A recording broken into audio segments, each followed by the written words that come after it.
everyone, and welcome back to the Aesthetic and Wellness Edge. I'm your host, Bethany Gifford, and after more than a decade managing surgeons, med spas, and wellness practices, I now partner with leaders across aesthetic and health to uncover growth opportunities and help practices scale smarter, not harder.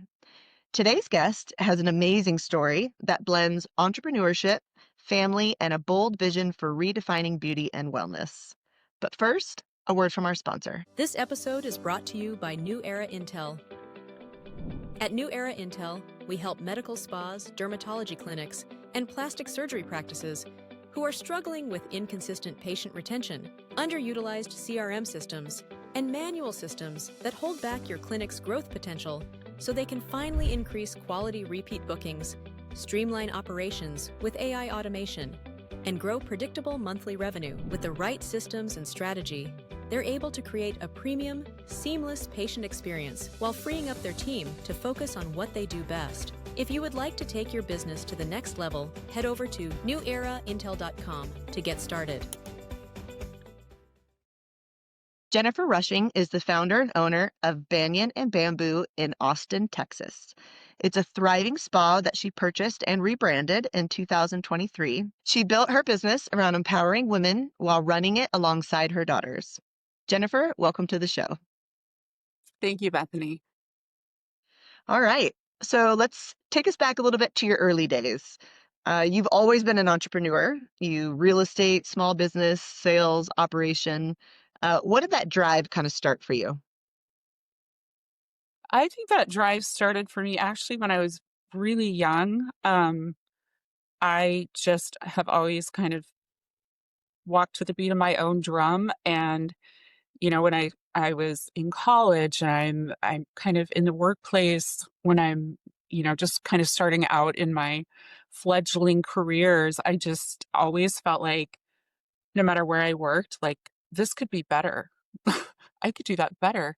And not in a negative way, just like with kind of vision and, ways to be more efficient and effective and seeing holes in strategies and processes and wanting to know more.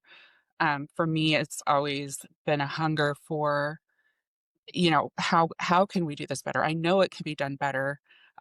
Who does it better? Who could I learn from? What book could I read? What podcast could I listen to? Just kind of that.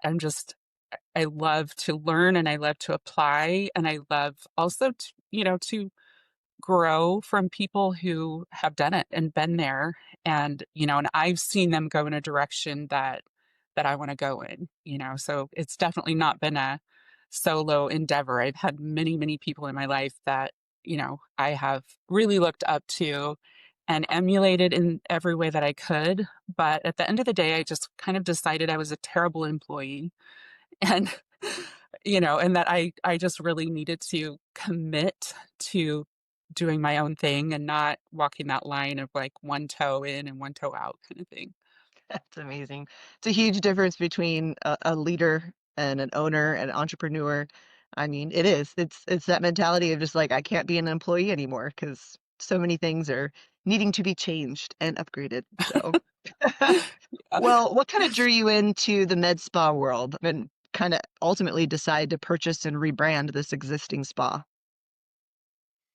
It was what I would call a wild hair. And I know that, this industry has exploded with investors and also solo providers, neither of which really am I. I am just a hands-on business owner, but I had we've sold, my husband and I have built and sold several businesses, and I was really working a lot in property management of our own investment properties. And I just felt like I wanted to do something for myself and in a space that involved women. And I think I do love the beauty industry, but as a whole, I think what attracted me to this is just the ability to literally touch women. I have women employees, I have women in my community, we have women clients and patients all day, every day.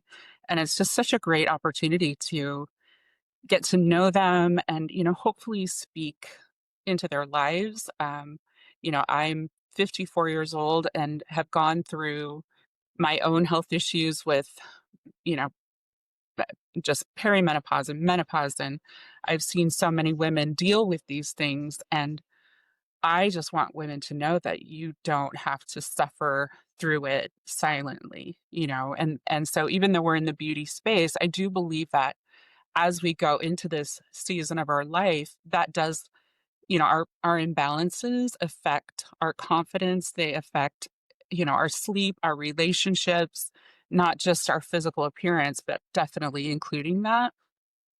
And, you could be the most beautiful woman in the world, but if you walked into a space with your shoulders hunched and your head down and you don't have a powerful voice, what does that matter?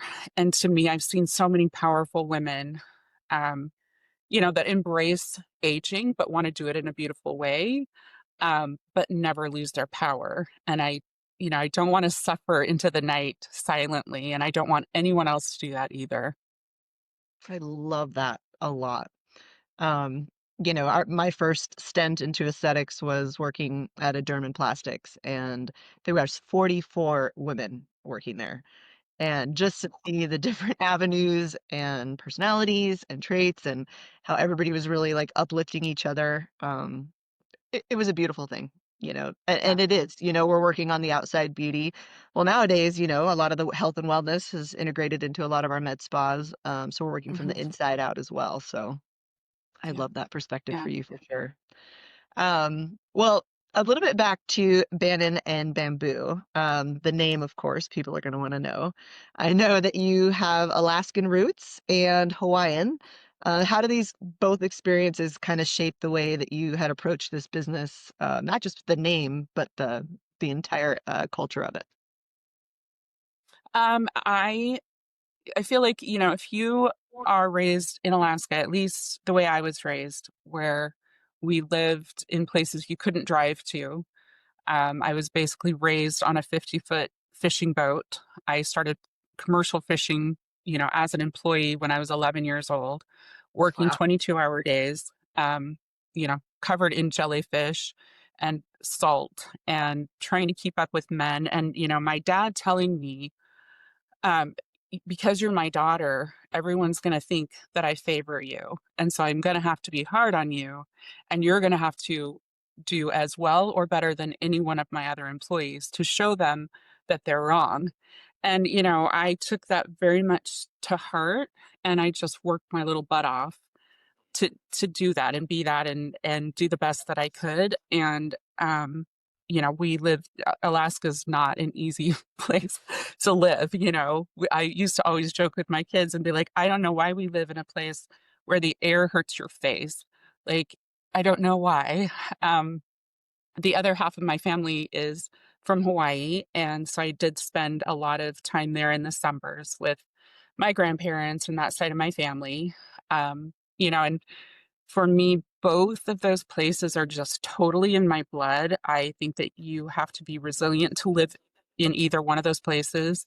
To run a business is exceptionally hard, um, for so many reasons. It's expensive, it's hard to find good employees. People are always coming and going because it's not what they thought. And, so you really just have to be resilient, but you also just kind of grow up feeling like there's potential around every corner. It's not a city life. It's a hands and feet and relationship life. And so I think that, that's kind of where I came from. And I'm not afraid of hard work, and I'm not afraid to get my hands dirty. Um, and I'm very much a one-on-one person. I've never been that city girl. And this is the first time I've lived in a city or on the mainland. And it's been an enlightening and wonderful experience, to be able to get Amazon delivered, you know, for my business the next day. Not have to plan 2 weeks or a month out is incredible. So inventory control just kind of like, meh, now it's easy. You don't have to have thousands of dollars of product on your shelf because, there might be a hurricane delays a boat that's going to bring you your next products. Um, so that really kind of changes all of those scenarios that I've just been really used to having to deal with. And it's reality. It's not, I never saw it as really a hindrance, but now I can see how it kind of did slow things down. And it made me make decisions that I don't have to make now, which is great. But the banyan and bamboo for me is just, it's kind of a family heritage thing. Banyan trees have always, my both of my grandmothers loved banyan trees. And so we They spent a are lot of time. so beautiful. I love them. Yeah.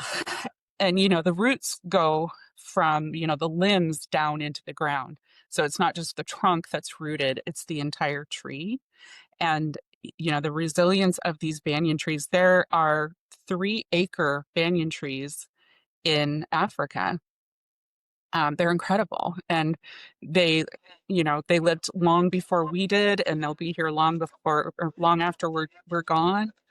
And I just love that. To me, it's a representation of, what I strive to be as a woman. I want to be strong and resilient, and I want people to be able to depend on me, that I'm going to be here tomorrow.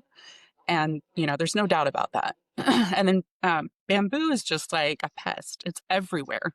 It pops up everywhere. You're pulling it out of your driveway, and, you cut it down, and literally it's 2 feet tall in a week. You can't get rid of it. And it's adaptable, and it bends, and, it's flexible.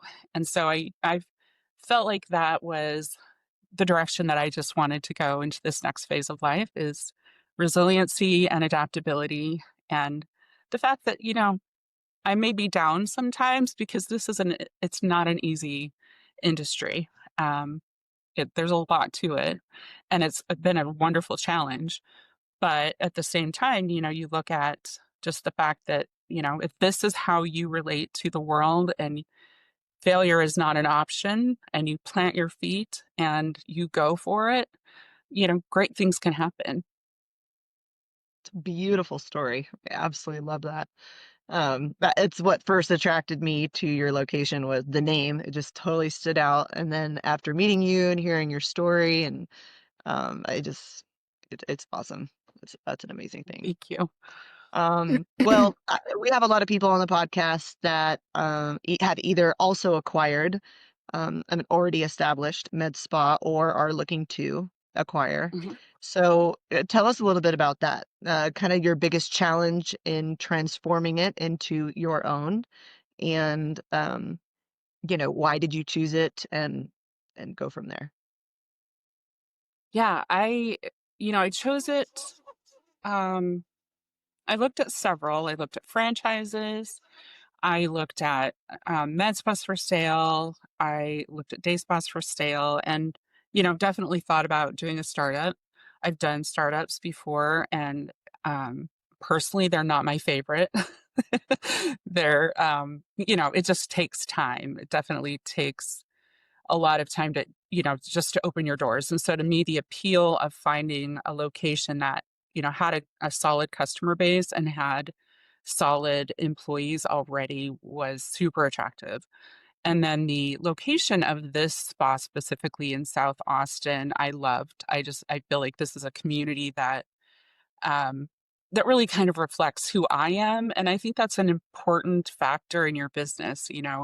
You need to be what your community needs, and you need to feel like you can relate. If it's entirely different, if I was in the middle of high rises, it just wouldn't be me. It wouldn't be a fit for me. Because I'm a level of comfort kind of person.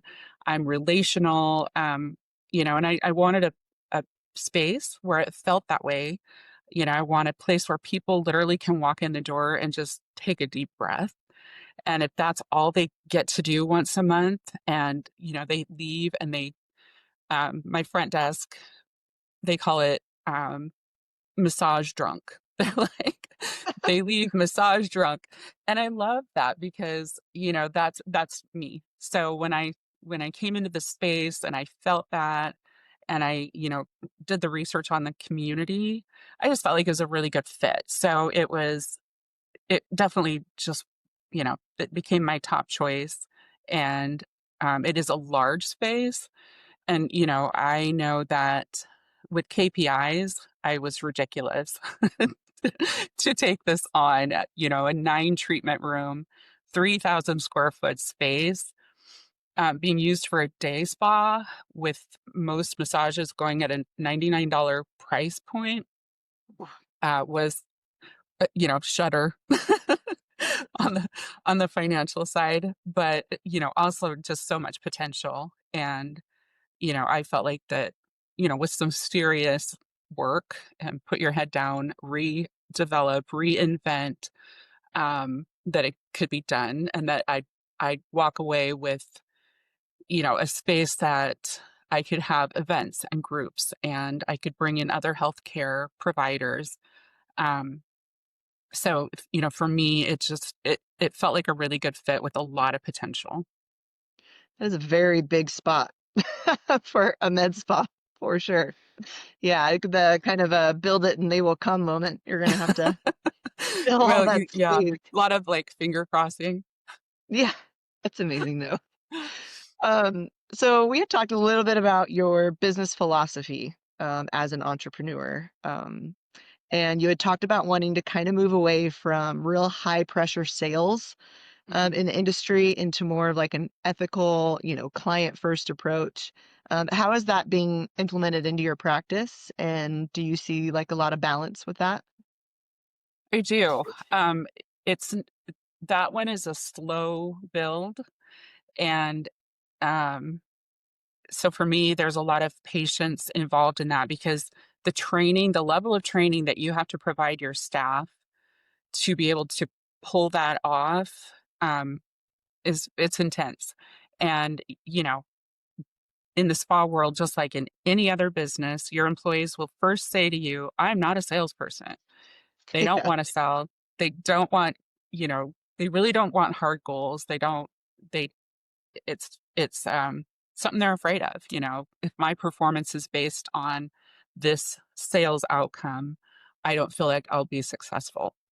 And and that's true in a lot of ways, but, I don't see what we do as sales, and I don't want to. It's education, and it's providing services that are gonna resonate with your community. And then it's getting your people to understand that as a whole, we can be referring to other departments, and it's our job to do that. We're not selling when we make recommendations that are going to help someone. We're just letting them know about something that they probably didn't know about and how it could benefit them. And so as long as you're really building that foundation for your team and making it easy for them to do that, and then rewarding them, there has to be it's the with them, right? It always is the with them. And, you can't just expect big things and be like, there's nothing in it for you other than good job. Um, your team begins to start feeling that. And I've seen them just really responding to this in a way of like they're proud of when they send somebody to our injectables department and they've gotten them the consultation after a massage, they feel so like proud of themselves the next time they see that customer, and the customer is like, I did this, and of course they already know because they all talk, but I did this and she was great and I have this plan, and that excites them too. Like, you know, because if we can really let that mission resonate, where, our mission is unreasonable hospitality, just like the book, but to be so memorable, to be so over the top that it can only be described as unreasonable. I just, when I read that book, I was like, that is what I want to be. That's what I want to do. I want people to go home and talk about this little spa, it's actually a big spa, but this little place that I didn't even know was there, and be excited about it. It's a respite. It's something that's making me excited to take care of myself, and that's one thing that I really try to have my providers do is just congratulate people when they come in, just a quick little congratulations for taking time away from your busy schedule to take care of yourself. and just let people know, because a lot of times, we might do that without thinking, but I want people to hear that, like, great job. Good job for setting aside time for yourself. And that's what we're here for. Like, that's how we can make a difference. And it doesn't feel like sales when you're just giving people something that they need and they want, and then they leave with this experience that they just can't wait to come back. That's incredible. I know we work with a lot of the sales part of the med spas that we work with. We have a team that kind of goes in. We have some tools as well, online stuff that they can implement as far as like AI Mhm. sales analyzers. And it's huge, especially with the front desk getting phone calls. But we also work along with providers that, not that hard, pushy sale. And you're right, it has to be genuine, it has to be warranted. And you can't go, pitching a bunch of things to people that they don't need. It Right. feels, disingenuous, That's and that's the it's ick. just, Yeah. yeah, it's just icky. And people are like, ugh, I obviously don't need that, but apparently I do, and they don't. Yeah. So Yeah. that's really good. We like to keep it real for sure. Absolutely. Yeah. And I think that's a winning strategy, because if you're truly invested in these people and you see them, as one person at a time, it's not an assembly line. It's not the, hi, I'm Susie, I'll be your massage therapist over and over and over. It's actually making that note in their file that their dog died this week, or that their daughter's getting married next week, whatever that is, and being real in their life, and remembering that and asking about it next time they come. How did that go? It just it becomes something that really means self-care to people, and that can look so different. There's so many different services. Some people come for the goal of relaxation and that's it. Some people come for, give me my Botox, that's it. But whatever that is, that's their self-care. And then, if we can find something that is relevant, like you said, if it's relevant to them and we really believe it could be a benefit, it's not for us to decide whether they want to or not, but it is for us to decide that it could benefit. So we need to tell them. And to me, Absolutely. that's the bottom line of sales. Absolutely. Well, I have to touch on the fact that you are now a family-owned spa, and that's pretty unique. We've had the privilege of working with and interviewing a few different people that have had a couple members coming in and out. But what's it like having your daughters as part of this team? It's fantastic. You know, because I've always been an entrepreneur, they lived the life. And, everyone who who owns their own business knows you don't get to shut the door and walk out and turn off that light and it's done. Like, it's never done. You're talking about it at dinner, you're taking that late call, you're up early, you're doing the webinar, you're talking to people while you're driving your kids places. So it's an entire culture that happens in your family, and whether they like it or not, they're part of that. And so, as they've grown up, they've gone from, oh my God, stop talking about this, to tell me more about that, you know? And I think I could have a place in that. I think I could do this. And, that's been an interesting and fun shift as they've become adults, for them to not, I mean, not just like not hate me as because it's always especially when they go through their teenage years, you're like, they're gonna hate me forever. I'm I've going through ruined that right them. now. So Uh, I get it. I get well, it. and just to encourage you, they will come out the other side. Oh, I hope They so. they do. They totally, but you'll look at them and you'll be like, this is never, it's gonna be this way forever. And it can be very discouraging.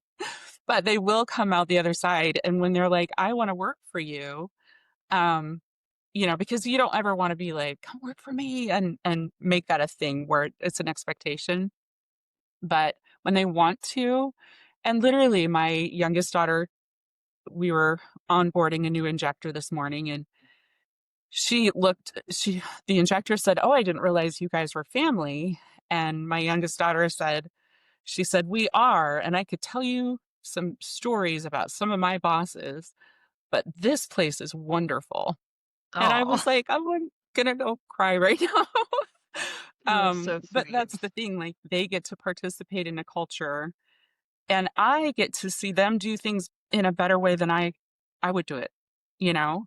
And I get to be impressed because they've taken what I've taught them and what they've heard and literally like their responses in the moment and their planning and their understanding of KPIs and revenue per hour per room, all of these things, like it's in their DNA and they're at such a higher level than I was at their age, and it's just so like it's super rewarding. But then also, I mean, the other part of it that's so great is that when you hire an employee, you always hope that everything that you train and all your processes and procedures, stick and that they're doing, what they need to be doing at the level that they should do it at. Um, but with your kids, they know who you are, they know your DNA, and so they sometimes, like I said, they do it better than I would, but in all things, they're thinking, "What would mom do?" And, and I love that because I can take a little bit of a breath a lot of times because they're here and they're doing that and being that, and so, there's just a core ethos that gets to be implemented at a broader level. Um, However, I do let every employee that I have know, just like my dad told me, you guys are my family, you're my daughters, and you have to outperform every single person here every single day so that they don't think for 1 second that you are being favorited, and that they know that the expectations on you are just as high and probably much higher than they are for them because you never want that kind of like, oh, you know, I can't say anything around them or I can't, you know, because it's just going to go straight to the boss. Like you need to have that. There needs to be a buffer there, but they also really need to trust those employees and know that, their their expectations are as high or higher. And, so there's no even appearance, there's no thought that this could be a favorite situation. And a lot of times it can be hard, it is your child. Um, but I think just day in and day out, if you've set those standards, and like I've told every employee, if you have a problem with these girls, come to me.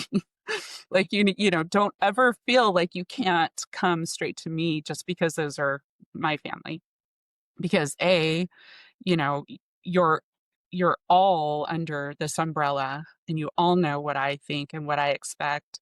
And I need to know you and I need to know your personality and I need to, have that relationship with all of you that's the same. Like I know what you're going to do. I know when you need help. I know how to support you. And so I think it raises all ships in a sense.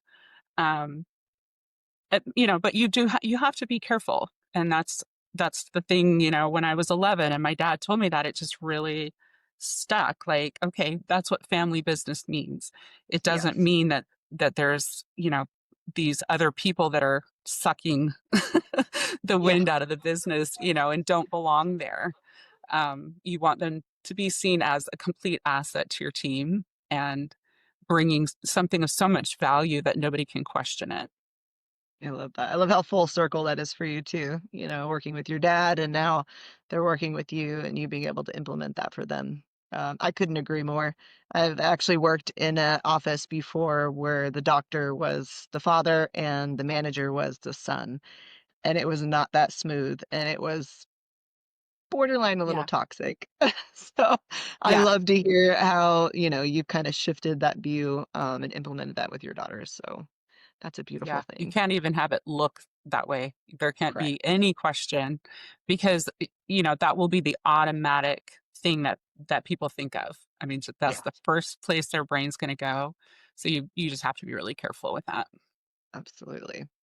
Well, you picked a very busy location. Austin's wellness scene is absolutely booming these days. We're actually working with somebody in Austin right now, and the competition is really, really high. Mhm. So, where do you see Banyan and Bamboo kind of going and evolving, and how are you positioning your spa to kind of stay ahead of the game? Um, you know, that's a great question. I think if anybody says this is what I'm doing and this is what I'm going to be next year, I envy that confidence because I'm very much about what's working. What do I see working and how can I build on it? And what I've seen in my spa is that, your best customer base is your customers. Because everybody complains about the oversaturation and, there's a med spa in every corner. So you have to be different. And how are you going to do that? How do you level up to that so memorable, so over the top, that you're not only keeping your existing customers, but they're telling their friends and their family and they can't wait to bring their mom. But also you're just taking those customers and you're doing that deep dive. I have a room that I'm going to be renting out to a chiropractor. So she's going to start being in this space and practicing out of this space on the 15th.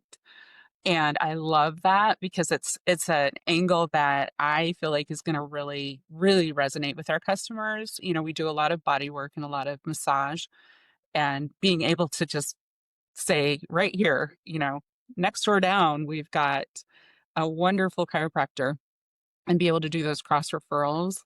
And then I think my other side of that I'd love to implement is, some women's health for functional health, integrative health, hormone testing, environmental testing, allergies, food allergies, sensitivities. There's just a whole lot with how we can address women's health where I see really huge gaping holes. So, and I think it makes sense for men's spas to do that and to go in that direction. I feel like the more that you can do for real problems for real people, the better you're gonna the better you're gonna do, the more success you'll have, because you become integral in their life plan, their health, their, everybody. It's such a focus right now. And I'm so glad, I mean, we've gone through our whole life with just kind of being that like afterthought, like women go through menopause, huh? you know, I know. like, what's that We about? s we see a lot of spas, integrating, HRT, women's health, and men's health, and a Hmm. lot of the hormone therapy, the peptides, it's been a wave that they're including into it now to kinda be that one-stop shop, and, we're here for it. I love it. I love helping implement that and, being able to get the messaging out. It's important, and again, that kinda goes Hmm. back to the inside out of beauty, making sure that the inside's just as good. Well, Yeah, Jennifer, thank you so much for joining me today. I absolutely love the heart and vision that you're bringing into the Austin wellness space. And I know our listeners are going to take away a lot from your journey and be able to apply it to their own. And for those that are tuning in, make sure to check out Banyan Bamboo in Austin, Texas. And Jennifer, if you could tell the audience where to get a hold of you, where to reach you, and how to book an appointment. absolutely. You can reach us by phone, of course. I would say that the easiest way to find out about us and learn about what we're doing and just kind of see if we would be a good fit is to go to our website, which is just banyanandbamboo.com with the AND. Um, it has all of our ways to contact us, book online. I personally have built our website myself, and I've just really tried to make sure that it reflects who we are and our brand, our voice, and so you can see a lot really of you know why we do what we do and how we do it and who does it. I feel like it's personal and it's a great way to just kind of explore to see if we're a good fit. Um, so yeah, calling, texting, you can email, you can book online, and you know where to find me. Awesome. And everybody will make sure to put those into the show notes below. And until next time, thank you so much for tuning in to the Aesthetic and Wellness Edge, and we will see you on the next episode.